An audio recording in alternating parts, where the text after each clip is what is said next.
ലോകകപ്പ് വരെ മാത്രമേ സൂര്യയെ നായകസ്ഥാനത്ത് നിലനിർത്തുകയുള്ളൂ. പുതിയ T20 നായകസ്ഥാനത്തേക്ക് ഫേവറിറ്റായി പ്രതീക്ഷിക്കപ്പെടുന്നത് 3 പേരെയാണ്. 31-കാരനായ ശ്രേയസ് അയ്യരാണ് ഇതിലാദ്യം. അടുത്തിടെയാണ് അദ്ദേഹത്തെ ഏകദിന ടീമിന്റെ വൈസ് ക്യാപ്റ്റനാക്കിയത്.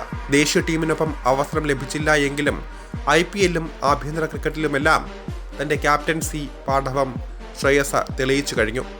കൊൽക്കത്ത നൈറ്റ് റൈഡേഴ്സിനെ IPL ചാമ്പ്യന്മാരാക്കിയ ശ്രേയസ് പഞ്ചാബ് കിങ്സ്, ഡൽഹി ക്യാപിറ്റൽസ് ടീമുകളെ റണ്ണറപ്പ് ആക്കുകയും ചെയ്തിട്ടുണ്ട്. ഇന്ത്യൻ T20 ടീമിന്റെ നായകസ്ഥാനത്തേക്ക് വന്നേക്കാവുന്ന രണ്ടാമത്തെയാൾ യുവ ഓൾറൗണ്ടറായ തിലക് വർമ്മയാണ്. ഈ ഫോർമാറ്റിൽ ദേശീയ ടീമിലെ സ്ഥിരം സാന്നിധ്യമാണ് അദ്ദേഹം.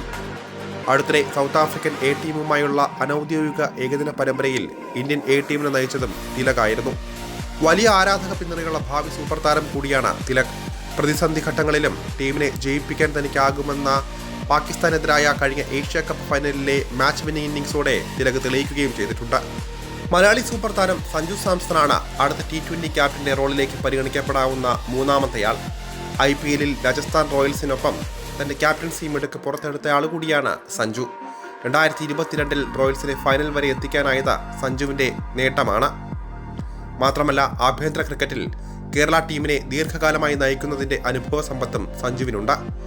കൂടാതെ നിലവിലെ ഇന്ത്യൻ കോച്ച് ഗൗതം ഗംഭീറിനും ഏറെ ഇഷ്ടമുള്ള താരം കൂടിയാണ് സഞ്ജു. കളിക്കളത്തിൽ കാണിക്കുന്ന സംയമനം, പക്വത, ടീമിലെ എല്ലാവരുമായുള്ള ആത്മബന്ധം, ഇതെല്ലാം സഞ്ജുവിനുള്ള ക്വാളിറ്റിയാണ്.